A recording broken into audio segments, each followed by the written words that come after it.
نحمده ونصلي على رسوله الكريم اما بعد فاعوذ بالله من الشيطان الرجيم بسم الله الرحمن الرحيم رب اشرح لي صدري ويسر لي امري واحلل عقدة من لساني يفقهوا قولي اذا سألك عبادي عني فاني قريب اجيب دعوة الداعي اذا دعان فَلْيَسْتَجِيبُوا لِي وَلْيُؤْمِنُوا بِي لَعَلَّهُمْ يَرْشُدُونَ۔ اور جب میرے بندے آپ سے میرے بارے میں سوال کریں تو کہہ دیجئے بے شک میں قریب ہوں، میں پکارنے والے کی پکار کا جواب دیتا ہوں۔ جب وہ مجھے پکارے تو ان کو چاہیے کہ وہ بھی میرا حکم مانیں اور مجھ پر ایمان رکھیں تاکہ وہ ہدایت پا جائیں۔ 100 مرتبہ کرتے ہیں، 200 مرتبہ کرتے ہیں، ایک تسبیح کرتے ہیں، بعض اوقات لوگ لاکھ دفعہ آیت کریمہ بیٹھ کے کر رہے ہوتے ہیں۔ تو اب ہمیں تو نہیں پتا کہ اس لاکھ دفعہ سے اللہ تعالیٰ راضی ہوئے ہیں یا نہیں۔ ویسے اس نے جب کہا ہی نہیں، مانگا ہی نہیں لاکھ دفعہ، تو ہم نے اپنے پاس سے بنا لیا۔ نہیں، میرا خیال ہے 1.25 لاکھ ہے، شاید میں غلطی کر رہی ہوں۔ وہ پتہ نہیں 25 اور کس نے بڑھائے ہیں، کس نے اپنے ہاتھ میں قانون لے لیا۔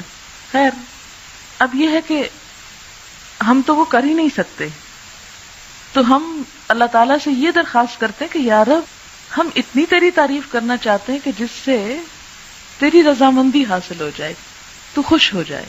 سبحان اللہ وبحمدہ عدد خلقہ ورضا نفسہ وزنۃ عرشہ ومداد کلماتہ۔ سبحان اللہ، پاک ہے اللہ، یا پاکی اللہ کے لیے ہے، وبحمدہ، اور ساتھ اس کی تعریف کے، یعنی اللہ کی پاکی بیان کرتا ہوں اس کی تعریف کے ساتھ۔ کتنی پاکی بیان کرتا ہوں، کتنی تسبیح کرتا ہوں؟ عدد، تعداد، گنتی، خلق ہی، اس کی مخلوق کی، یعنی جتنی اس کی مخلوق کی تعداد ہے اتنی دفعہ میں اللہ کی تسبیح کر رہا ہوں۔ تو اب جب ہم تسبیح کرتے ہیں، جیسے تسبیح پڑھتے ہیں دانوں کے اوپر، تو ہم کہتے ہیں سبحان اللہ سبحان اللہ سبحان اللہ سبحان اللہ، یا انگلیوں کے اوپر پڑھ رہے ہیں آپ، تو ایک وقت میں آپ کتنی دفعہ پڑھ سکتے ہیں؟ مثلاً 1 منٹ میں چند دفعہ ہی پڑھیں گے نا، لیکن اگر آپ یہ جملہ بول دیتے ہیں سبحان اللہ وبحمدہ عدد خلقہ، کہ اللہ کی پاکی اس کی تعریف کے ساتھ اتنی مرتبہ جتنی اس کی مخلوق کی تعداد ہے۔ اور اللہ تعالیٰ کی مخلوق کی تعداد کتنی ہے؟ اللہ تعالیٰ خود فرماتے ہیں وَإِن تَعُدُّوا نِعْمَةَ اللَّهِ لَا تُحْصُوهَا، اگر تم اللہ کی نعمتوں کو گننے لگ جاؤ تم ان کو گن نہیں سکتے، ان کا شمار نہیں کر سکتے۔ تو ہم تو گن ہی نہیں سکتے، اسی لیے کہتے ہیں نا کہ کما ينبغي لجلال وجهك، جیسی ہونی چاہیے، ہم تو کرنے کے قابل ہی نہیں ہیں، ہماری تو زبان اس اہل ہی نہیں ہے۔ تو اسی لیے عدد خلقہ ورضا نفسہ، رضا کہتے ہیں رضامندی کو، نفس ہی اس کے نفس، یعنی اللہ کی ذات کی رضا کے مطابق، یعنی اتنی تسبیح، اتنی حمد کہ جس سے وہ راضی ہو جائے۔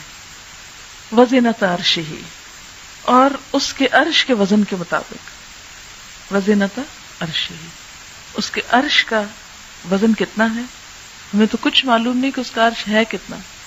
امام مالک نے کہا تھا نا کہ اس کے بارے میں سوال بدعت ہے، سوال بھی مت کرو کہ کیسا ہے وہ، ہمیں نہیں معلوم، بس اتنا پتا ہے کہ وہ ہے، کیسا ہے یہ نہیں معلوم۔ وَمِدَادَ كَلِمَاتِهِ، اور اس کے کلمات کی لکھنے میں جتنی سیاہی درکار ہے، مداد کلماتی، اچھا وہ کتنی درکار؟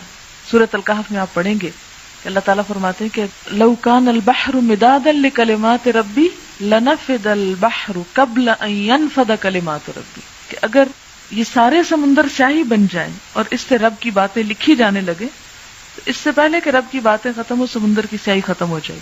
ایک اور جگہ آتا ہے کہ 7 سمندر اور بھی آپ ڈال لیں اور اس کو سیاہی بنا لیں اور لکھنا شروع کر دیں تو رب کی باتیں ختم نہیں ہو سکتی۔ تو پھر اس کے لیے کتنی سیاہی چاہیے ہوگی، ہم تو اس کے بارے میں امیجن بھی نہیں کر سکتے۔ فرمایا جتنی چاہیے وہ مداد کلمات، کہ اس کے کلمات جتنے ہیں ان کو لکھنے کے لیے جتنا وہ مٹیریل چاہیے اس سب کے برابر۔ وآخر دعوانا ان الحمد للہ رب العالمین. سبحانک اللہم وبحمدک اشہد ان لا الہ الا انت استغفرک واتوب الیک. السلام علیکم ورحمۃ اللہ وبرکاتہ.